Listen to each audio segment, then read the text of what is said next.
এই গরমকালে টক ডাল হোক অথবা তেতো ডাল হোক, দুটোই খেতে লাগে খুবই ভালো। আর রান্নার হাতের তারতম্যর জন্য এক এক হাতে ডালের রান্না এক এক রকম লাগে। তেতো ডাল সাধারণত মটর ডাল অথবা মুগ ডাল দিয়ে বানানো হয়। আজ আমি আপনাদের সাথে শেয়ার করব মুগ ডাল দিয়ে তেতো ডালের রেসিপি। আসুন তাহলে রেসিপিটি দেখে নেওয়া যাক। আমি একটা করলা নিয়েছি।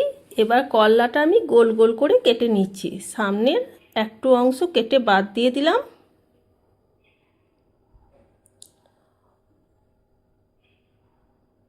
করলাটা আমার কাটা হয়ে গেছে। এবার আমি এর মধ্যে কিছুটা পরিমাণ লবণ, কিছুটা পরিমাণ হলুদ ও হাফ চামচ মতো বেসন দিয়ে দিলাম। এই বেসন দেওয়ার ফলে খুব তাড়াতাড়ি করলাটা মুচমুচে করে ভাজা হয়ে যায় এবং তেতোটাও কম লাগে। অনেকে তেতোর কারণে করলা খেতে চায় না, তাই তেতো ডালটাও পছন্দ করে না। কিন্তু এভাবে একবার রান্না করুন, বাচ্চা থেকে বড় সবাই আগ্রহের সাথে খাবে। এবার আমি ওভেনে একটা কড়াই বসিয়ে দিলাম। এর মধ্যে 1 চামচ সরিষার তেল দিয়ে দিলাম। তেলটা আমি কড়াইয়ের চারিদিকে ছড়িয়ে নিলাম এবং ভালোভাবে গরম করে নিলাম। এবার ম্যারিনেট করা করলাগুলো কড়াইয়ের মধ্যে দিয়ে দিলাম। এবার নাড়াচাড়া করে করলাটা আমি ভেজে নেব।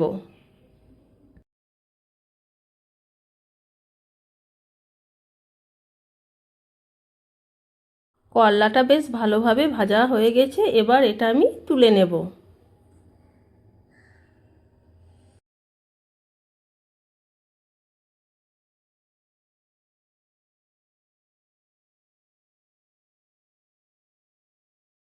ওই কড়াইয়ে আমি আরও 2.5 বাটি মতো জল দিয়ে দিলাম।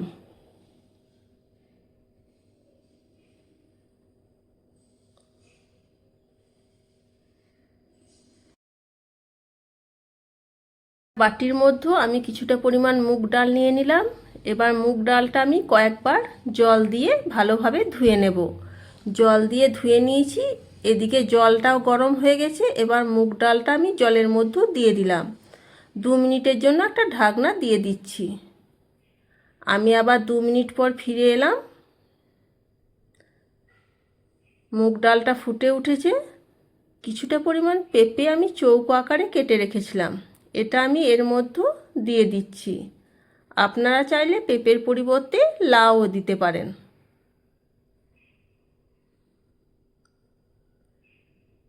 এবার আমি এর মধ্যে সামান্য পরিমাণ হলুদ দিয়ে দিলাম। সমস্ত কিছু একবার নাড়াচাড়া করে নিলাম এবং মিডিয়াম ফ্লেমে 7 থেকে 8 মিনিটের জন্য একটা ঢাকনা দিয়ে দিলাম। আপনারা চাইলে এটা প্রেসার কুকারেও সেদ্ধ করে নিতে পারেন। আমি আবার 7 মিনিট পর ফিরে এলাম। একবার চেক করে দেখে নিলাম সমস্ত কিছু খুব ভালোভাবে সেদ্ধ হয়ে গেছে, একদম গলে যায়নি। আবার আমি ওভেনে কড়াইটা বসিয়ে দিলাম। 1 চামচ সরিষার তেল দিয়ে দিলাম। সামান্য পরিমাণ কালো জিরে দিয়ে দিলাম। একটা তেজপাতাকে 2 টুকরো করে দিয়ে দিলাম।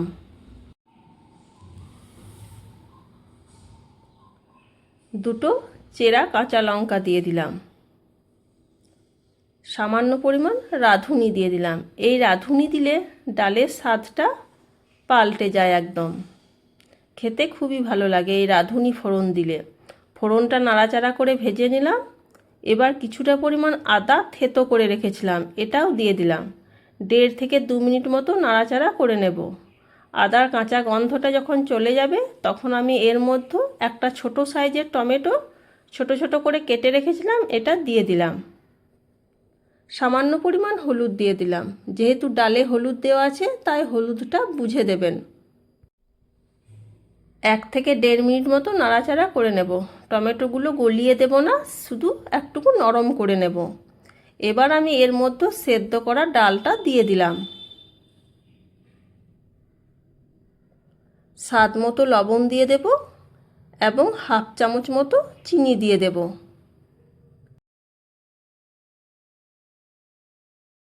এবার যে ভেজে রেখেছিলাম করলাগুলো, এটাও আমি এর মধ্যে দিয়ে দিলাম এবং ঢাকনা না দিয়ে 2 মিনিট মতো ফুটিয়ে নেব।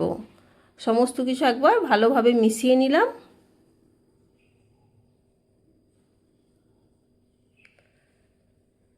ডালটা ফুটে উঠেছে। এবার এটা আমি নামিয়ে নেব এবং গরম ভাতের সাথে সার্ভ করে নেব। বন্ধুরা, আজ আমার এই তেঁতুল ডালের রেসিপিটা আপনাদের কেমন লেগেছে অবশ্যই কমেন্ট করে জানাবেন। বাড়িতে তো অবশ্যই সবাই বানান, কিন্তু এভাবে যদি না বানিয়ে থাকেন অবশ্যই একবার বানিয়ে দেখবেন। আমার রান্নার রেসিপিগুলো যদি আপনাদের ভালো লেগে থাকে তাহলে অবশ্যই লাইক, কমেন্ট এবং প্রিয়জনদের সাথে শেয়ার করার অনুরোধ থাকলো। এখনও পর্যন্ত আমার চ্যানেলটা যারা সাবস্ক্রাইব করেননি, প্লিজ চ্যানেলটা সাবস্ক্রাইব করে আমার পাশে থাকার অনুরোধ জানাচ্ছি। তাহলে আবার দেখা হবে নতুন কোনো ভিডিওর সাথে।